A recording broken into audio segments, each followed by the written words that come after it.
Hello, I am Berdhanya, and today we're going to talk about the ego. We'll see what is the ego, what is its function, and why we have this battle with the ego. We have to start with the premises that anything that your anatomy, your physiology, your experiences are all right, correct, pure. That you are in a matrix of the form, and the form to be in place, it requires a lot of energy.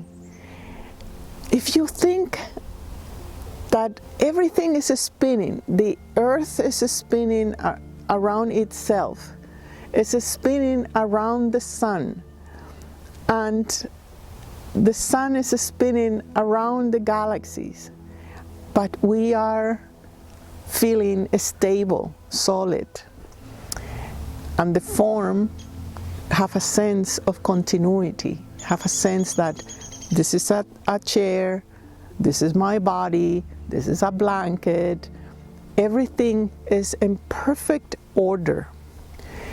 So the matrix of the form, in order to maintain the form, it needs a chip, a program, a membrane that allows the separation between the frequencies and the light of each form. Otherwise, it will be like a great salad. We don't know who is the tree, who is a person, nothing.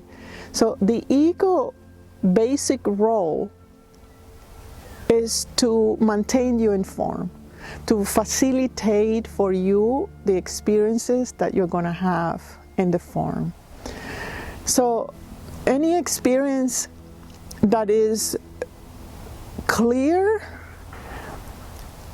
for you, and say, I am having an experience, I am having an experience, that I that knows is having an experience is the healthy, positive ego. It's clear, it's transparent. The experiences that you have usually are your choice and are based on your belief systems.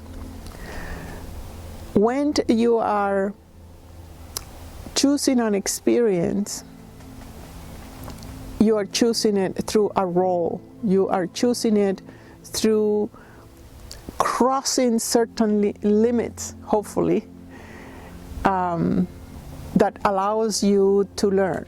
So the positive ego helps you to learn, help you to say you are you can handle the unknown. You can handle to create for you experiences that are uplifting, or that you are learning, or that you may go pleasant or unpleasant. That it doesn't matter. Now, the second part that the ego is very much, the positive ego is very much in relationship is with your inner voice, with the essence that it tells you what is it that you need. Not what you want, but what you need. When you start acting in what you need, the ego receives that information. It filters for through the belief systems, and the ego feels, the positive ego feels that, okay, I can handle to be carried by the wisdom of essence. If not, then the ego, it turns to be negative. So negative ego is the one that don't listen to essence. It's the one that thinks that it can do better or it can do differently.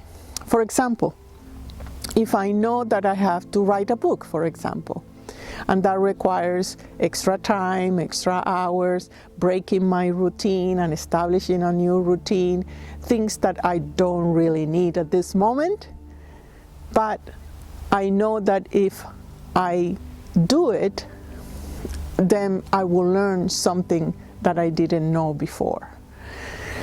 So that is the voice of the essence. When the ego say, well, you know, why you don't do it in 5 years? You will have a better experience. You don't have time. You need to work. You need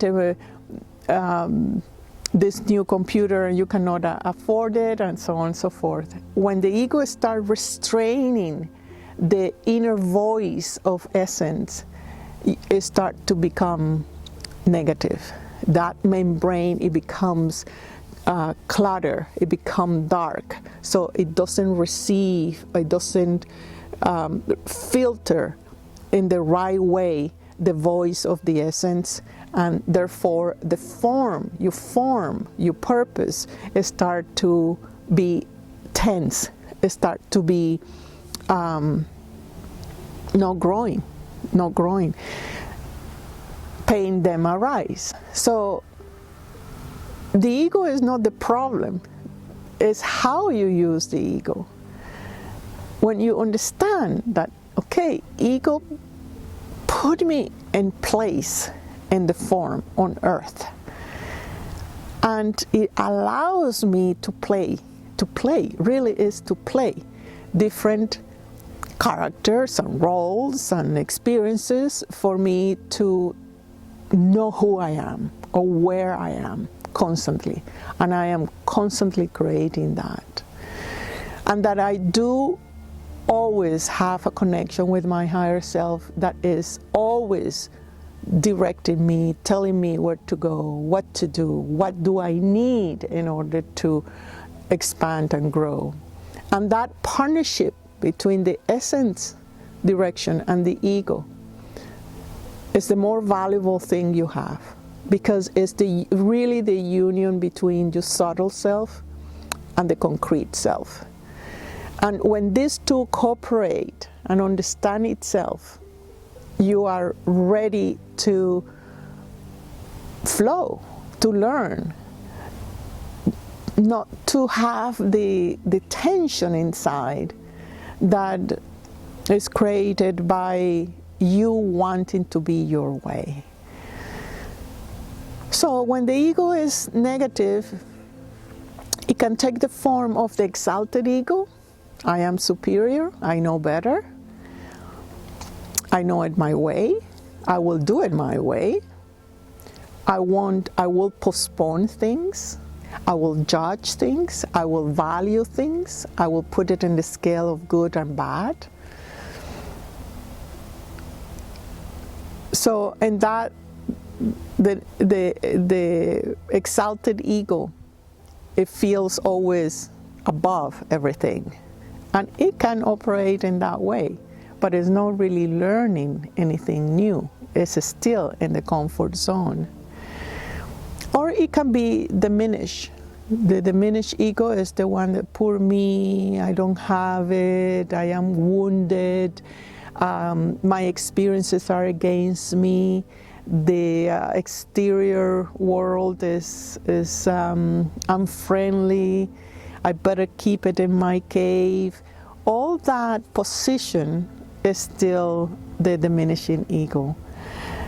So neither of that, exalted or diminished, is all negative ego.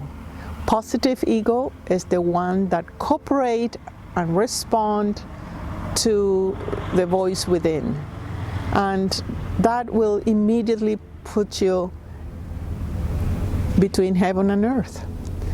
So you have no really enemies within you. You don't need to fight to anything inside. Know your experiences, know your form, know your relationship, nothing. You are pure always. You are untouched by those experiences or by the form. And you're here to play, to uplift yourself and to learn territories where you have never walked before.